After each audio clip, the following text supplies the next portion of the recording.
Hi everyone, I'm back with another video from the Season 4 PTR. I've already previewed the Grenade Rogue with the new Flurry Unique Ring and a bunch of the new synergies that exist for grenade-based rogue builds now. But there is something really special that I also tried out with another build that you can see in action here, and that is the 100% Dodge Rogue.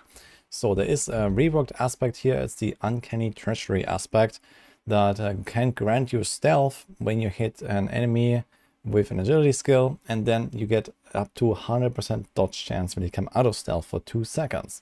Now the thing is that this is not the only source of stealth in the game, and it works with any of them. So you can do concealment, and more importantly you can do the evade through a shadow imbued infected enemy aspect. Is this one here, the Lethal Dusk, that allows you to constantly go in and out of stealth and keep proccing this effect. In fact, this is so easy to trigger that you can do this all the time and keep up the 100% dodge chance permanently. So you can see this in action here. I can actually show this the easiest on the boss fight, for example. You have a buff here when you go into stealth, which is this here, this little, I don't know what this icon is, but this is the 100% dodge chance buff from Uncanny Treachery aspect. And you can watch it, and it quite comfortably stays up. You know, sometimes I evade when it's like at half or so, but yeah, it's quite easy to do when you constantly just evade back and forth through an enemy. And you can see also here my evade cooldown, it comes back extremely fast, because in Season 4 with all of the attack speed they can stack and resource cost reduction and a bunch of other things that, you know, like you can get evade cooldown reduction, for example, you can make this really fast. So like 3 attacks or something are enough for me, and I easily do like 3 attacks in 2 seconds or even less than that. So like this, you can basically permanently keep up 100% dodge chance and just evade through the boss, attack, and so on. And I put this into this grenade build because there is a lot of natural synergy with grenades. So for example, there is like when you enter or break stealth, you throw grenades on the ground. So this is this opportunist aspect here, for example. So there is extra synergy involved here with that build in particular, which you can find in this planner here. This is actually the same planner that I had previewed for the Flurry grenade based rogue, and then there's a Twisting Blades version.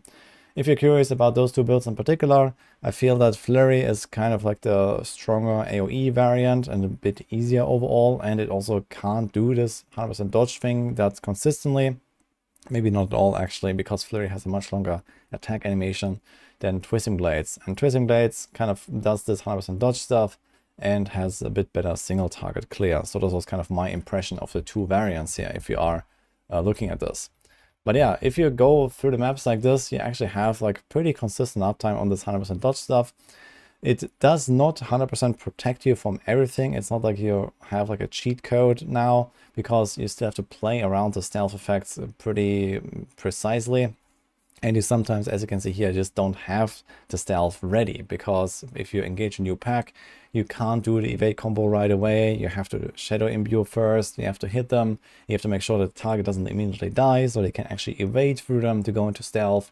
There is more stealth triggers in this build as well. So for example, the concealment, as I mentioned, and we can reset the concealment with the death trap.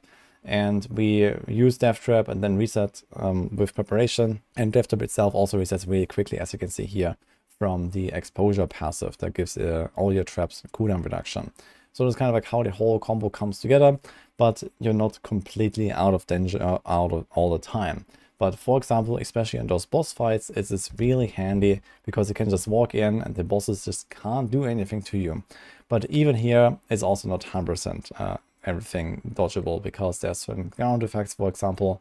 Also, I noticed that, for example, the explosive elite affix that spawns these like fire orbs that expand after a while, those can also hit you for some reason. It's the only elite affix that I noticed outside of like poison enchanted, like these poison puddles, for example.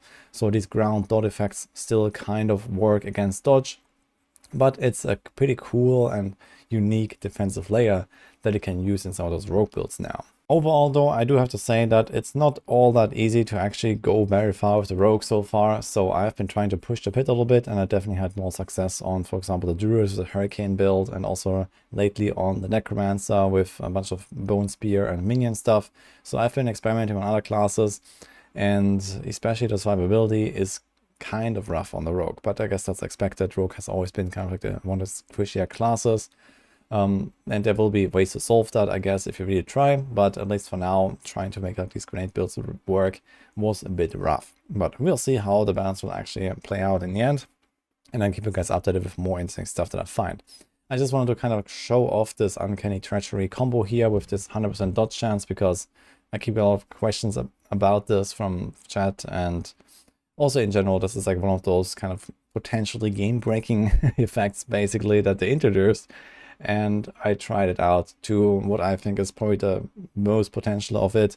Not 100% min-max, so there can definitely be improvements made on my character. This was not really like, you know, a crazy character or anything like that. So you can definitely make this more consistent, get more stealth procs and so on. But it's not like an insta I win button, I guess. Personally, I think it wouldn't be such a bad idea to maybe lower this dodge chance value a little bit, because right now this is not just dodge chance, but it's actually additive dodge chance. So usually the way that dodge works is that it's multiplicative, like damage reduction modifiers, for example. So you can't just stack like dodge, dodge, dodge, dodge everywhere and then just reach 100%. Usually you're not supposed to ever reach 100%. It has like, you know, a lower value so that the overall like EHP gain, like the effective hit point gain, stays similar per dodge roll that you add to your build, basically.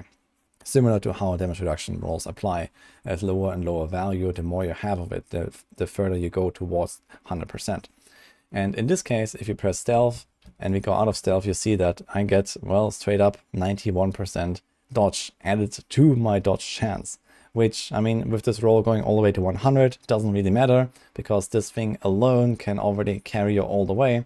But it's kind of strange, I think, that it does that compared to any other source of dodge that I know, at least in a game, that usually scales multiplicatively.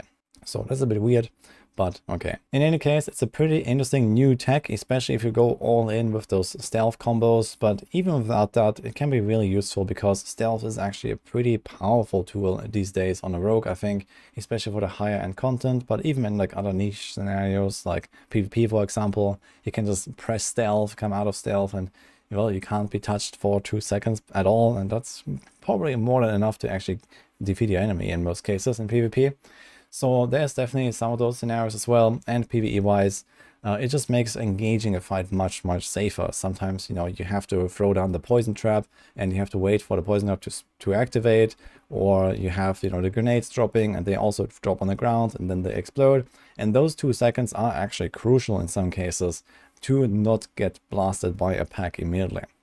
So in that end, yeah, it's actually pretty cool to use this, but yeah, actually hitting this 100% dodge chance can also feel a little bit cheesy, I gotta say, as I saw here with this boss fight, for example, where it's, well, like you just don't jump back and forth and basically never get hit by anything, where otherwise you could easily die in one shot if you do like a little tiny mistake.